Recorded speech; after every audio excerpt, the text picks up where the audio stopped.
Hello guys, welcome to Ansis views. ഇന്ന് നമ്മളിവിടെ Realme 7i എന്നുള്ള ഫോണിനെ അൺബോക്സ് ചെയ്യുന്നു. അതേപോലെ തന്നെ അതിൻ്റെ ഒരു ഫസ്റ്റ് ഇംപ്രഷൻ എന്നുള്ള രീതിയിലാണ് നമ്മൾ വീഡിയോ ചെയ്യുന്നത്. ഓക്കെ, അപ്പോൾ കൂടുതലൊന്നും പറയാതെ നമുക്ക് നേരെ വീഡിയോയിലേക്ക് കടക്കാം.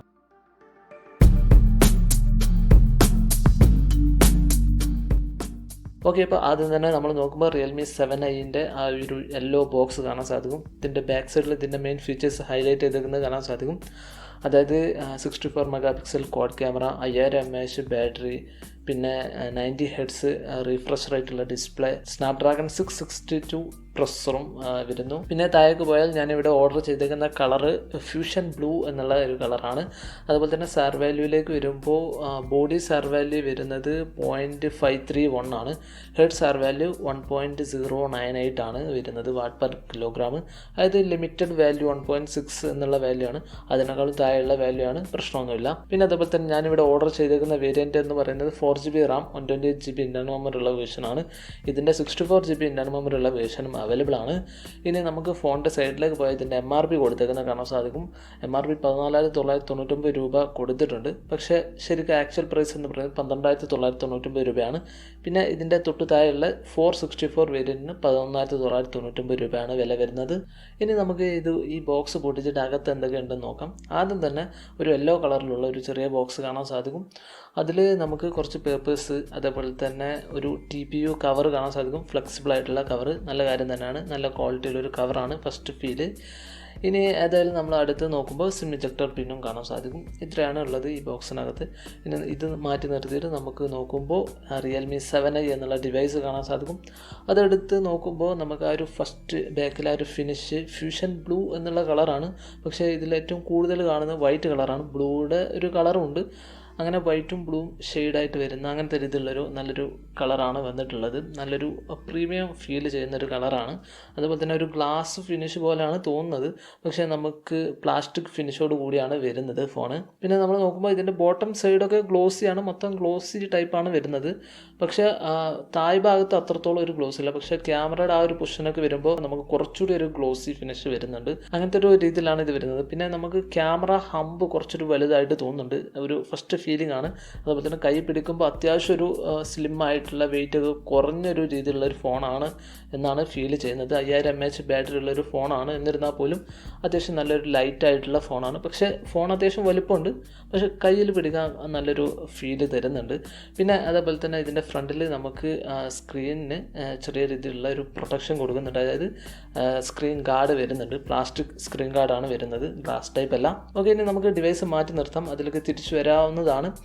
അടുത്തായിട്ട് നമ്മൾ നോക്കുമ്പോൾ ചാർജിങ് ബ്രിക്ക് കാണാൻ സാധിക്കും. അതായത് ഇതിലോട് കൂടെ വരുന്നത് നമുക്ക് 18 വാട്ട് ചാർജറാണ്. അതായത് 9 വോൾട്ട് 2 ആംപിയർ അങ്ങനത്തെ കോൺഫിഗറേഷനുള്ള ചാർജറാണ്. പിന്നെ അതിനുശേഷം നമ്മൾ നോക്കുകയാണെങ്കിൽ നമുക്ക് ടൈപ്പ് സി USB കേബിൾ അല്ലെങ്കിൽ ചാർജിങ് കേബിൾ കാണാൻ സാധിക്കും. ഇത്രയാണ് ബോക്സിനകത്തുള്ളത്. ഇനി നമുക്ക് ഈ ഡിവൈസിന് അടുത്ത് നിന്ന് കാണാം. അപ്പോൾ നമ്മൾ ഡിവൈസിന് അടുത്ത് നിന്ന് ഏറ്റവും ഫ്രണ്ടിൽ നിന്ന് ടോപ്പിൽ നിന്ന് തുടങ്ങുകയാണെങ്കിൽ നമുക്ക് സെൻസേഴ്സ് കാണാൻ സാധിക്കും. അതുപോലെ തന്നെ ഇയർ പീസ് കാണാൻ സാധിക്കും. പിന്നെ ഒരു പഞ്ച് ഹോൾ ഫ്രണ്ട് ക്യാമറ കാണാൻ സാധിക്കും. അതായത് ഡിസ്പ്ലേയുടെ ഉള്ളിലായിട്ട് വരുന്ന ക്യാമറ കാണാൻ സാധിക്കും. അതിനെക്കുറിച്ച് പറയുമ്പോൾ 16 മെഗാ പിക്സൽ ക്യാമറയാണ്. f2.1 അപ്പർച്ചർ വാല്യൂ ഉള്ള ഒരു ക്യാമറയാണ്. പിന്നെ അതിന് താഴെയായിട്ട് നമുക്ക് 6.5 ഇഞ്ച് സൈസുള്ള ഒരു HD+ റെസൊല്യൂഷനുള്ള IPS LCD ഡിസ്പ്ലേ കാണാൻ സാധിക്കും. ഇതിൻ്റെ റീഫ്രഷ് റേറ്റ് 90 Hz റീഫ്രഷ് റേറ്റോട് കൂടിയാണ് വരുന്നത്. പിന്നെ അത് മാത്രമല്ല നമുക്ക് ഇതിന് ഗൊറില്ല ഗ്ലാസ് 3 പ്രൊട്ടക്ഷനും ഉണ്ട്. ഇങ്ങനെയാണ്. ഇനി നമുക്ക് ഫോണിൻ്റെ ബോട്ടം സൈഡിലേക്ക് പോയാൽ 3.5mm audio jack, primary mic, type C port, അതേപോലെ തന്നെ ഇതിൻ്റെ സ്പീക്കറും കാണാൻ സാധിക്കും. ഇത്രയാണ് ഉള്ളത്. ഇനി നമുക്ക് ഫോണിൻ്റെ ബാക്ക് സൈഡിലേക്ക് പോയാൽ നമുക്ക് ആ ഒരു ഫ്യൂഷൻ ബ്ലൂ എന്നുള്ള അതിൻ്റെ ഒരു ഫിനിഷ് കാണാൻ സാധിക്കും. കൂടുതലും ഒരു വൈറ്റ് പ്ലസ് ബ്ലൂ എന്നുള്ള ഫിനിഷിങ്ങിലാണ് വരുന്നത്. ഗ്ലാസ് പോലെ തോന്നിപ്പിക്കും, പക്ഷേ പ്ലാസ്റ്റിക് ആണ് വരുന്നത്. പിന്നെ ആ റിയൽമിയുടെ ലോഗോ കാണാൻ സാധിക്കും. ഓക്കെ, പിന്നെ നമുക്ക് ഇതിൻ്റെ താഴെയായിട്ടാണ് 5000 mAh ബാറ്ററി വരുന്നത്. ഓക്കെ, ഇനി നമ്മൾ മുകളിലേക്ക് പോകുമ്പോൾ നമുക്ക് ഒരു ഫിംഗർ പ്രിൻറ്റ് സെൻസർ കാണാൻ സാധിക്കും. അതേപോലെ തന്നെ ആ ഒരു ഏരിയ മുതൽ നമുക്ക് കുറച്ചുകൂടി ഒരു ഗ്ലോസി ഫിനിഷിലേക്ക് മാറുന്നുണ്ട്. ഓക്കെ, അങ്ങനത്തെ ഡിസൈനിലാണ് ഇത് വരുന്നത്. പിന്നെ നമുക്ക് വലിയൊരു ക്യാമറ ഹമ്പോട് കൂടിയിട്ടുള്ള ക്യാമറ മൊഡ്യൂളും കാണാൻ സാധിക്കും. അപ്പോൾ ഈ ക്യാമറ മൊഡ്യൂളിനെ കുറിച്ച് പറയുമ്പോൾ ഇതിൻ്റെ മെയിൻ ക്യാമറ 64 മെഗാ പിക്സൽ റെസൊല്യൂഷനിലുള്ള f1.8 അപ്പർച്ചർ വാല്യൂ ഉള്ള ക്യാമറയാണ് വരുന്നത്. അപ്പോൾ ഈ ക്യാമറ സെൻസറിനെ കുറിച്ച് പറയുമ്പോൾ സാംസങ്ങിൻ്റെ സെൻസർ ആയിരിക്കാനാണ് സാധ്യത. കാരണം സോണി സെൻസർ ആണെങ്കിൽ അവരത് പ്രത്യേകം എടുത്ത് പറയുമായിരുന്നു. അപ്പോൾ തീർച്ചയായിട്ടും സാംസങ്ങിൻ്റെ സെൻസർ ആയിരിക്കും ഇവിടെ യൂസ് ചെയ്തിട്ടുണ്ടാകും. പിന്നെ സോണി സെൻസർ ഈ ഒരു പ്രൈസ് റേഞ്ചിൽ കിട്ടാൻ വളരെ പ്രയാസമാണ്, 64 മെഗാ പിക്സൽ റെസൊല്യൂഷനിലുള്ള. പിന്നെ നമുക്ക് ബാക്കിയുള്ള ക്യാമറയെ കുറിച്ച് പറയുമ്പോൾ 8 mega pixel ultra wide angle camera, ഏകദേശം 119 ഡിഗ്രി വൈഡ് ആയിട്ടുള്ള ഷോട്ട് എടുക്കാൻ പറ്റുന്ന രീതിയിൽ ഒരു ക്യാമറ വരുന്നുണ്ട്. പിന്നെ അതേപോലെ തന്നെ 2 മെഗാ പിക്സൽ മാക്രോ ക്യാമറ വരുന്നുണ്ട്, അതായത് 4 സെൻറ്റിമീറ്റർ അടുത്ത് വരെ പോയിട്ട് നമുക്ക് ക്ലോസപ്പ് ആയിട്ട് ഫോട്ടോ എടുക്കാൻ പറ്റും. നോർമൽ റിയൽമി ഫോണുകളൊക്കെ കണ്ടുവരുന്ന അതേ രീതിയിലാണ്. പിന്നെ അതേപോലെ തന്നെ 2 മെഗാ പിക്സൽ ഡെപ്ത് സെൻസറും കാണാൻ സാധിക്കും. അതേപോലെ തന്നെ അതിനകത്ത് തന്നെ നമുക്കൊരു LED ഫ്ലാഷും കാണാൻ സാധിക്കും. ഇങ്ങനെയാണ് ഈ ക്യാമറ മൊഡ്യൂളിൽ വരുന്നത്. ഇനി നമുക്ക് ഫോണിൻ്റെ ടോപ്പ് സൈഡിലേക്ക് പോയാൽ ഇവിടെ കാര്യമായിട്ട് ഒന്നും തന്നെ ഇല്ല, കാലിയാണ്. അറ്റ്ലീസ്റ്റ് സെക്കൻഡറി നോയിസ് ക്യാൻസലേഷൻ മൈക്കെങ്കിലും നമ്മൾ പ്രതീക്ഷിച്ചു. ഓക്കെ, അപ്പോൾ ഇത്രയാണ് ഉള്ളത്. ഇനി നമുക്ക് ഫോണിൻ്റെ ലെഫ്റ്റ് സൈഡിലേക്ക് പോയാൽ നമുക്ക് സിം ട്രേ കാണാൻ സാധിക്കും. സിം ട്രേയെ കുറിച്ച് പറയുമ്പോൾ നമുക്ക് ട്രിപ്പിൾ സ്ലോട്ടാണ്, അതായത് അറ്റ് എ ടൈമിൽ നമുക്ക് 2 സിമ്മും ഒരു മെമ്മറി കാർഡും ഇത് 3ഉം ഒരുമിച്ച് ഉപയോഗിക്കാൻ പറ്റും. പിന്നെ അതുപോലെ തന്നെ ഫോണിൻ്റെ സൈഡിനെ കുറിച്ചൊക്കെ പറയുമ്പോൾ പ്ലാസ്റ്റിക് ആണ് വരുന്നത്. പിന്നെ നമുക്ക് റൈറ്റ് സൈഡിൽ ഫോൺ ഓൺ ഓഫ് ബട്ടൺ അല്ലെങ്കിൽ സ്ക്രീൻ ഓൺ ഓഫ് ബട്ടൺ കാണാൻ സാധിക്കും. അതിന് മുകളിലായിട്ട് വോളിയം അപ്പ് ആൻഡ് ഡൗൺ ബട്ടൺസും കാണാൻ സാധിക്കും. ഇതാണ് നമുക്ക് ഡിവൈസിനെ അടുത്ത് നോക്കുമ്പോൾ കാണാൻ സാധിക്കുക. ഓക്കെ, അപ്പോൾ ഈ ഒരു ക്ലിപ്പ് ഇതിനിടയ്ക്ക് തിരികെ കയറ്റിയ ഒരു ക്ലിപ്പാണ്. കാരണം വെച്ചാൽ ഞാൻ റിയൽമി 7iൻ്റെ ബാക്ക് കവറൊക്കെ ഇട്ടിട്ടും ഒക്കെ വീഡിയോ ഒക്കെ എടുത്തു, പക്ഷേ വോയിസ് കൊടുക്കാൻ വിട്ടുപോയി. അപ്പോൾ അത് കാരണം ചെയ്യുന്ന ഒരു വീഡിയോ ക്ലിപ്പാണ് ഇത്. ഞാൻ റിയൽമി 7 എന്നുള്ള ഫോണിൻ്റെ ഫ്രണ്ട് ക്യാമറ ഉപയോഗിച്ചിട്ടുള്ള ഒരു ക്ലിപ്പാണ്. ഓക്കെ, അപ്പോൾ നമുക്ക് ഈ റിയൽമി 7iൻ്റെ ബാക്ക് കവറിലേക്ക് വരുമ്പോൾ അത് വളരെ നല്ല രീതിയിൽ ഫിറ്റാണ്. അതേപോലെ തന്നെ അതിൻ്റെ ബാക്കിലെ ക്യാമറ ഹമ്പ് കുറച്ച് വലുതാണ്, എന്നിട്ട് പോലും വളരെ നല്ല രീതിയിൽ പ്രൊട്ടക്റ്റ് ചെയ്യുന്നുണ്ട് എന്നുള്ളത് നല്ല കാര്യം തന്നെയാണ്. പോർട്ടും കാര്യങ്ങളൊക്കെ വളരെ നല്ല രീതിയിൽ, ബട്ടൺസും കാര്യങ്ങളൊക്കെ നല്ല രീതിയിൽ വന്നിട്ടുണ്ട്. അതുപോലെ തന്നെ ഫ്രണ്ട് ഡിസൈൻ നോക്കുമ്പോൾ നമുക്ക് നോർമൽ റിയൽമി ഫോണുകളുടെ ബാക്ക് കവർ വരുന്ന പോലെ തന്നെ നമുക്ക് അതിൻ്റെ കോർണറൊക്കെ കുറച്ചൊരു എക്സ്റ്റെൻഡ് ആയിട്ടാണ് വരുന്നത്. അതുകൊണ്ട് തന്നെ ഫ്രണ്ട് അടിച്ച് ഫോൺ വീണാലും ഡിസ്പ്ലേക്ക് പ്രൊട്ടക്ഷൻ കൊടുക്കും. ഓക്കെ, അങ്ങനെയാണ് ബാക്ക് കവറിനെ കുറിച്ച് പറയാനുള്ളത്. ഇനി നമുക്ക് ഈ ഫോണിൻ്റെ കാര്യങ്ങളൊക്കെ സെറ്റ് ചെയ്തിട്ട് ഫസ്റ്റ് തന്നെ അൺലോക്കിംഗ് എക്സ്പീരിയൻസ് എങ്ങനെയുണ്ട് എന്ന് നോക്കാം. അൺലോക്കിംഗ് എക്സ്പീരിയൻസ് നമ്മൾ ഫിംഗർ പ്രിൻറ്റ് സെൻസറിനെ കുറിച്ച് പറയുമ്പോൾ വളരെ ഫാസ്റ്റാണ്. നോർമൽ റിയൽമി ഫോണുകളൊക്കെ കണ്ടുവരുന്ന അതേപോലെ തന്നെ നമുക്കറിയാം കൺവെൻഷണൽ ഫിംഗർ പ്രിൻറ്റ് സെൻസർ അത്യാവശ്യം നല്ല ഫാസ്റ്റായിട്ട് വർക്ക് ചെയ്യും. അതേ രീതിയിലാണ് ഇവിടെ വന്നിട്ടുള്ളത്. ഇനി നമുക്ക് ഫേസ് അൺലോക്കിങ്ങിനെ കുറിച്ച് പറയുമ്പം ഫേസ് അൺലോക്കിങ്ങിനെ കുറിച്ച് റിയൽമി ഫോണുകൾ സാധാരണ കണ്ടുവരുന്ന അത്ര ഒരു ഫാസ്റ്റ് ഇല്ല എന്നാണ് എൻ്റെ ഒരു ഫസ്റ്റ് ഇംപ്രഷൻ എന്ന് പറയുന്നത്. എന്നിരുന്നാൽ പോലും അത്യാവശ്യം ഫാസ്റ്റൊക്കെ ആയിട്ട് വർക്ക് ചെയ്യുന്നുണ്ട്. പക്ഷേ ചില ടൈമിൽ നമുക്കത് വർക്ക് ചെയ്യാൻ കുറച്ചൊരു പ്രയാസം കാണിക്കുന്നുണ്ട്. എനിക്ക് തോന്നുന്നു ചെറിയൊരു സോഫ്റ്റ്വെയർ ഒപ്റ്റിമൈസേഷൻ ഇതിൽ ആവശ്യമുണ്ട് എന്നുള്ള കാര്യം. ആദ്യമായിട്ടാണ് റിയൽമി ഫോണിൽ ഇങ്ങനത്തെ ഒരു അനുഭവം വരുന്നത്. എന്തായിരുന്നാലും ഫേസ് അൺലോക്കിംഗ് ഇല്ലെങ്കിലും നമുക്ക് ഫിംഗർ പ്രിൻറ്റ് സെൻസർ വളരെ അടിപൊളിയായിട്ട് വർക്ക് ചെയ്യുന്നുണ്ട്. ഓക്കെ, അപ്പോൾ ഇങ്ങനെയാണ് അൺലോക്കിംഗ് എക്സ്പീരിയൻസ് നമുക്ക് പറയാനുള്ളത്. ഇനി അടുത്തായിട്ട് നമുക്ക് ഫോൺ അൺലോക്കൊക്കെ ചെയ്ത് ഇതിലെ ഫസ്റ്റ് യൂസ് എങ്ങനെയുണ്ട് എന്ന് നോക്കാം. ആദ്യം തന്നെ നമ്മൾ അൺലോക്കൊക്കെ ചെയ്ത് വരുമ്പോൾ തന്നെ ഇതിൽ സോഫ്റ്റ്വെയർസും കാര്യങ്ങളൊക്കെ നോക്കുമ്പോൾ നമുക്കറിയാം റിയൽമി UI ആണ് വരുന്നത് റിയൽമി ഫോണുകളിലൊക്കെ. അപ്പോൾ അതിൽ ബ്ലോട്ട്വെയർസും കാര്യങ്ങൾ, അതായത് നമുക്ക് ആവശ്യമില്ലാത്ത, അതായത് പ്രീ ഇൻസ്റ്റാൾഡ് ആയിട്ടുള്ള തേർഡ് പാർട്ടി ആപ്ലിക്കേഷനെ കുറിച്ച് പറയുമ്പോൾ വളരെ കുറച്ചാണ് മുമ്പുള്ള റിയൽമി ഫോണും അതേപോലെ തന്നെ MI അല്ലെങ്കിൽ ഷോമി ഫോണുകളെ വെച്ചൊക്കെ കമ്പയർ ചെയ്യുമ്പോൾ കുറച്ച് ബ്ലോട്ട്വെയർസ് കുറവാണ്. അത് മാത്രമല്ല നമുക്ക് ഇതൊക്കെ അൺഇൻസ്റ്റാൾ ചെയ്യാൻ പറ്റും. റിയൽമിയുടെ ചില ആപ്ലിക്കേഷൻസും വരുന്നുണ്ട്, റിയൽമി പേ, റിയൽമി സ്റ്റോർ, ഇങ്ങനത്തെ അതും നമുക്ക് അൺഇൻസ്റ്റാൾ ചെയ്യാൻ പറ്റുന്ന രീതിയിലാണ് വരുന്നത്. ഓക്കെ, അപ്പോൾ ഇത്രയാണ് സോഫ്റ്റ്വെയർ എക്സ്പീരിയൻസ് പറയാനുള്ള ഫസ്റ്റ് ഇംപ്രഷൻ. ഇനി നമുക്ക് ഈ ഫോണിൻ്റെ സെറ്റിങ്സിൽ എബൌട്ട് ഫോണിൽ പോയിട്ട് എന്തൊക്കെയുണ്ടെന്ന് നോക്കാം. അത് തന്നെ നെയിം റിയൽമി 7i, അതുപോലെ തന്നെ റിയൽമി UI വേർഷൻ 1 ആണ്, അതുപോലെ തന്നെ ആൻഡ്രോയിഡ് വേർഷൻ 10 ആണ്. ആൻഡ്രോയിഡ് സെക്യൂരിറ്റി അപ്ഡേറ്റ് നമ്മൾ നോക്കുമ്പോൾ ഓഗസ്റ്റ് സെക്യൂരിറ്റി അപ്ഡേറ്റ് ആണ് ഇതിൽ വരുന്നത്. പിന്നെ നമുക്ക് പ്രൊസസ്സർ സ്നാപ്ഡ്രാഗൺ 662 പ്രൊസസ്സറാണ്, ഒക്ടാ കോർ പ്രൊസസ്സറാണ്. അപ്പോൾ ഈ 8 കോറുകളെ കുറിച്ച് നമ്മൾ പറയുമ്പോൾ ആദ്യം തന്നെ നമുക്ക് 2 ക്ലസ്റ്റർ ആയിട്ടാണുള്ളത്. ഇതിൽ 4 കോറുകൾ പെർഫോമൻസ് ഓറിയൻറ്റഡ് ആയിട്ടും 4 കോറുകൾ എഫിഷ്യൻ്റ് ആയിട്ടുള്ള കോറുകളാണ്. ഈ ഫസ്റ്റ് 4 കോറുകളെ കുറിച്ച് പറയുമ്പം പെർഫോമൻസ് ഓറിയൻറ്റഡ് ആയിട്ടുള്ള കോറുകളെ കുറിച്ച് പറയുമ്പം മാക്സിമം 2 GHz സ്പീഡാണ് നമുക്ക് തരുക. അതുപോലെ തന്നെ ക്രയോ 260 ഗോൾഡ് കോറുകൾ ബേസ്ഡ് ആണ്. അതായത് ക്രയോ 260 ഗോൾഡ് എന്ന് പറയുമ്പം Cortex A53 ബേസ്ഡ് ആയിട്ടുള്ള കോറുകളാണ്. പിന്നെ നമുക്ക് അടുത്ത രണ്ടാമത്തെ ക്ലസ്റ്ററിനെ കുറിച്ച് പറയുമ്പോൾ പവർ എഫിഷ്യൻ്റ് ആയിട്ടുള്ള ടാസ്കുകൾക്കൊക്കെ വേണ്ടിയിട്ട് ക്രയോ 260 സിൽവർ കോറുകളാണ്. അതായത് Cortex A53 ബേസ്ഡ് ആയിട്ടുള്ള കോറുകളാണ്. 1.8 GHz ആണ് മാക്സിമം ഇതിന് സ്പീഡ് കിട്ടുക.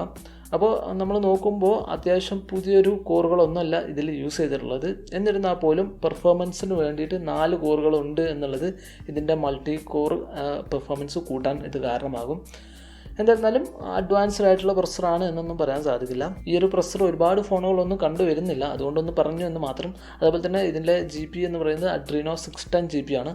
അതും അത്ര ഒരു നല്ലൊരു GPU ആണ് ഈ ഒരു പ്രൈസ് റേഞ്ചൊക്കെ കൺസിഡർ ചെയ്യുമ്പോൾ എന്ന് എനിക്ക് തോന്നുന്നില്ല. ഓക്കെ, ഏതായിരുന്നാലും നമുക്ക് ഈ അബൌട്ട് ഫോണിൽ അടുത്തായിട്ട് RAM 4GB RAM, internal memory 128 GB, അതിൽ 114 GB നമുക്ക് യൂസ് ചെയ്യാൻ പറ്റും.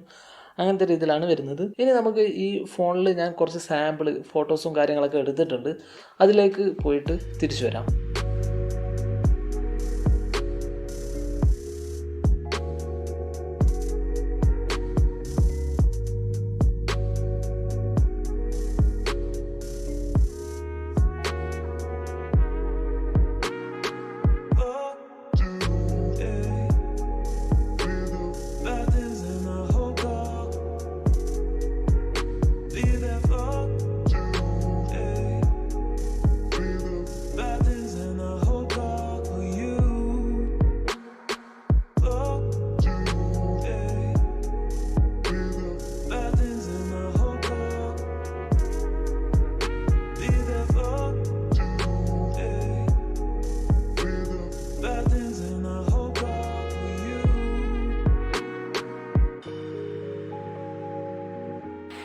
ഇപ്പോൾ ഞാൻ Realme 7A എന്നുള്ള ഫോണിൻ്റെ ബാക്ക് ക്യാമറ ഉപയോഗിച്ചിട്ട്, മെയിൻ ക്യാമറ ഉപയോഗിച്ചിട്ടുള്ള വീഡിയോ ആണ് റെക്കോർഡ് ചെയ്യുന്നത്. നടന്നുകൊണ്ടിരിക്കുകയാണ്. വോയിസ് ഇതിൽ നിന്ന് തന്നെയുള്ള വോയിസാണ്. ഫോക്കസിങ് എങ്ങനെ ഉണ്ട് നോക്കാം.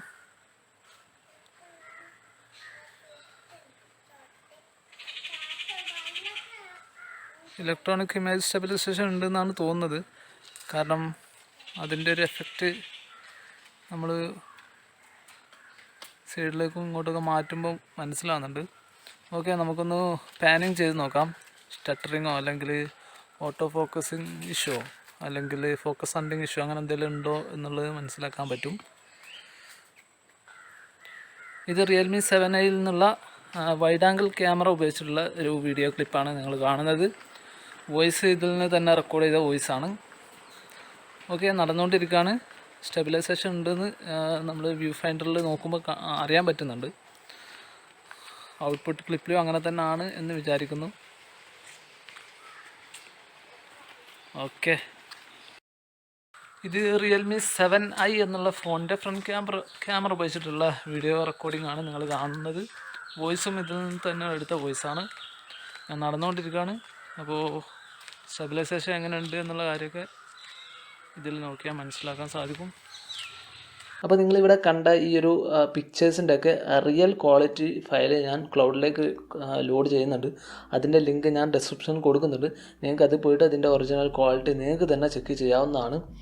ഓക്കെ, അപ്പോൾ ഇനി അടുത്തായിട്ട് നമുക്ക് ഇതിൽ ക്യാമറ ടു API സപ്പോർട്ട് ചെയ്യും. അതുകൊണ്ട് തന്നെ ഗൂഗിൾ ക്യാമറ ഇങ്ങനത്തെ തേർഡ് പാർട്ടി ക്യാമറ ആപ്ലിക്കേഷനൊക്കെ വളരെ നല്ല രീതിയിൽ സപ്പോർട്ട് ചെയ്യും.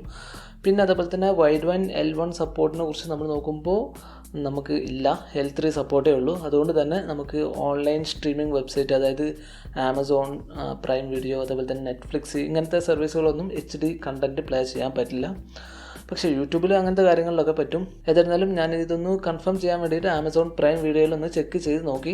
പക്ഷേ നമുക്ക് ആ ഒരു കണ്ടൻറ്റ് പ്ലേ ചെയ്യാൻ പറ്റില്ല, കാരണം HD റെസൊല്യൂഷനിലുള്ള ഒരു സാമ്പിൾ നമുക്ക് സെറ്റിങ്സിൽ കാണാൻ സാധിക്കില്ല. അത്രയും ക്വാളിറ്റി നമുക്ക് മാറ്റാൻ പറ്റില്ല. ഓക്കെ, അപ്പോൾ അങ്ങനെയാണ് വൈഡ് വൺ L1 സപ്പോർട്ടിനെ കുറിച്ച് പറയാനുള്ളത്. അപ്പോൾ ഈ ഡിവൈസ് എനിക്ക് കിട്ടി, ഞാനത് നല്ല രീതിയിൽ കുറേ നേരം ഉപയോഗിച്ചു. അങ്ങനെ 12% ചാർജ് ആയപ്പോൾ ഞാൻ അവിടെ നിന്ന് ചാർജ് ചെയ്തു. 18 വാട്ട് കൂടെ വരുന്ന ഈ ഒരു ചാർജർ ഉപയോഗിച്ച് തന്നെ ചാർജ് ചെയ്തു. അങ്ങനെ 12% നിന്നും 100% വരെ എത്താൻ വേണ്ടിയിട്ട് 2.25 മണിക്കൂർ ടൈം എടുത്തു. നമുക്കറിയാം 5000 mAh ബാറ്ററിയാണ് വരുന്നത്. ഇതിനോട് കൂടെ വരുന്ന 18 വാട്ട് ചാർജർ ഉപയോഗിച്ചിട്ടും നമുക്ക് 2.25 മണിക്കൂർ എടുത്തിട്ടുണ്ട്. വളരെ ഒരു മോശം എന്ന് തന്നെ പറയാൻ സാധിക്കും. കാരണം വെച്ചാൽ പോക്കോ M2 എന്ന് പറയുന്ന ഫോണ് 5000 mAh ബാറ്ററിയാണ് വരുന്നത്. അതിനോട് കൂടെ 10 വാട്ട് ചാർജറാണ് ഷോമി കൊടുക്കുന്നത് അല്ലെങ്കിൽ പോക്കോ കൊടുക്കുന്നത്. നമ്മളത് വെച്ച് ചാർജ് ചെയ്യുകയാണെങ്കിൽ ഏകദേശം ഇതൊരു റേഞ്ചൊക്കെ പെർസെൻറ്റേജൊക്കെ വെച്ച് ചാർജ് ചെയ്യുകയാണെങ്കിൽ 100% ആകാൻ വേണ്ടിയിട്ട് 2.25 മണിക്കൂർ ആ ഒരു റേഞ്ച് മതി. ഏകദേശം 2:20 ആ ഒരു റേഞ്ചൊക്കെ മാക്സിമം മതിയാവും. അപ്പോൾ നമ്മൾ അത് വെച്ച് നോക്കുമ്പോൾ തീർച്ചയായിട്ടും ഇവിടെ 18 വാട്ട് ചാർജർ സെയിം കപ്പാസിറ്റി ഉള്ള ബാറ്ററിയാണ്. എന്നിട്ട് പോലും ഇത്രയും ടൈം എടുത്തത് കുറച്ചൊരു മോശം കാര്യമായിട്ട് തന്നെ നമുക്ക് തോന്നുന്നുണ്ട്. അപ്പോൾ ചാർജിങ്ങിനെ കുറിച്ച് ഇതാണ് എക്സ്പീരിയൻസ്. നമുക്കറിയാം റിയൽമിയുടെ മറ്റൊരു ഫോണായ റിയൽമി നാർസോ 20ലും നമുക്ക് ഇതേ ഒരു എക്സ്പീരിയൻസ് ആയിരുന്നു. ചാർജിങ്ങിൽ വളരെ സ്ലോ ആണ് എന്നുള്ള കാര്യം. 18 വാട്ട് ചാർജർ കൂടെ കൊടുക്കുന്നുണ്ടെങ്കിലും അതിൻ്റെ ഒരു ഗുണം കാണിക്കുന്നില്ല. നമുക്കറിയാം റിയൽമിയുടെ ബൂക്ക് ചാർജർ, അതുപോലെ തന്നെ ഡാർട്ട് ചാർജർ, ഇതൊക്കെ വളരെ ഫാസ്റ്റ് ആയിട്ടുള്ള ചാർജർ ആയിരുന്നു. എന്തുകൊണ്ടോ ഇവരുടെ ഈ 18 വാട്ട് ചാർജർ അത്രത്തോളം വർക്കബിൾ ആകുന്നില്ല, എന്തുകൊണ്ടോ അറിയില്ല. ഓക്കെ, അപ്പോൾ ഇത്രയാണ് ഈ ഫോൺ അൺബോക്സ് ചെയ്ത് അതുപോലെ തന്നെ ഈ ഒരു കുറച്ച് ടൈം ഈ ഫോണിൽ ചിലവഴിച്ചപ്പോൾ ഉണ്ടായ എനിക്കുള്ള എക്സ്പീരിയൻസ്. ഏതായിരുന്നാലും കൂടുതൽ വീഡിയോസ് ഇതുമായിട്ട് റിലേറ്റഡ് ആയിട്ടുള്ള വരുന്നുണ്ട്.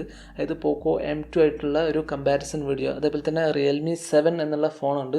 അതിനും ഏകദേശം 64 മെഗാ പിക്സൽ ക്യാമറ ആണ് വരുന്നത്. പക്ഷേ സോണിയുടെ സെൻസറാണ് വരുന്നത്. അപ്പോൾ ആ ഫോണായിട്ട് എങ്ങനെയുണ്ട് എന്നുള്ള കാര്യം നമ്മൾ ചർച്ച ചെയ്യുന്നുണ്ട്. അതിൻ്റെ ഒരു ക്യാമറ ടെസ്റ്റ് കമ്പാരിസൺ വീഡിയോയും നമ്മൾ ചെയ്യുന്നുണ്ട്. അതുപോലെ തന്നെ ഗെയിമിംഗ് ബാറ്ററി കാര്യത്തിലെ കുറിച്ചൊക്കെ നമുക്ക് അടുത്ത വീഡിയോകളിലൊക്കെ പറയാവുന്നതാണ്. ഓക്കെ, അപ്പോൾ ഇത്രയേ ഉള്ളൂ. ഒരു കൺക്ലൂഷനായിട്ട് പറയുകയാണെങ്കിൽ ഈ സ്നാപ്ഡ്രാഗൺ 662 എന്നുള്ള പ്രൊസസ്സർ അത്ര ഒരു ഗെയിമിംഗ് സെൻട്രിക് ആയിട്ടുള്ളൊരു പ്രൊസസ്സറായിട്ടൊന്നും തോന്നുന്നില്ല. കാരണം ഈ GPU വരുന്നത് അഡ്രീനോ 610 GPU ആണ്. എന്തായിരുന്നാലും ഗെയിമിംഗ് റിവ്യൂ വീഡിയോയിൽ നമുക്കത് കൂടുതലായിട്ട് കാര്യങ്ങൾ മനസ്സിലാക്കാമെന്ന് വിചാരിക്കുന്നു. അപ്പോൾ ഒരു അത്യാവശ്യം നല്ലൊരു ക്യാമറ സെൻട്രിക് ആയിട്ടുള്ളൊരു ഫോണായിട്ടാണ് എനിക്ക് തോന്നുന്നത്. വാല്യൂ ഫോർ മണി റേഞ്ചിൽ നല്ലൊരു ക്യാമറ സെൻട്രിക് ആയിട്ടുള്ള ഫോൺ. ഏതായിരുന്നാലും ഇത്രയേ ഉള്ളൂ എൻ്റെ ഒരു ഫസ്റ്റ് എക്സ്പീരിയൻസ് റിയൽമി 7i കൂടെയുള്ള. അപ്പോൾ നിങ്ങൾക്ക് ഈ ഫോൺ വാങ്ങാൻ താല്പര്യമുണ്ടെങ്കിൽ അത് വാങ്ങാനുള്ള ഡയറക്റ്റ് പർച്ചേസ് ലിങ്ക് താഴെ ഡിസ്ക്രിപ്ഷനിൽ കൊടുക്കുന്നുണ്ട്. അതേപോലെ തന്നെ നിങ്ങൾക്ക് വീഡിയോ ഇഷ്ടപ്പെട്ടാലും ഉപകാരപ്പെട്ടാലും തീർച്ചയായിട്ടും ലൈക്ക് അടിക്കുക. നിങ്ങളിവിടെ പുതിയതാണെങ്കിൽ ഈ ചാനലിലെ മറ്റുള്ള വീഡിയോസും കണ്ടു നോക്കുക. ആ വീഡിയോസ് നിങ്ങൾക്ക് ഉപകാരപ്പെടുന്ന അല്ലെങ്കിൽ ഇഷ്ടപ്പെടുന്നെങ്കിൽ തീർച്ചയായിട്ടും മനസ്സ് ഈ ചാനൽ സബ്സ്ക്രൈബ് ചെയ്യുക. Okay, that's all. Thanks for watching this video.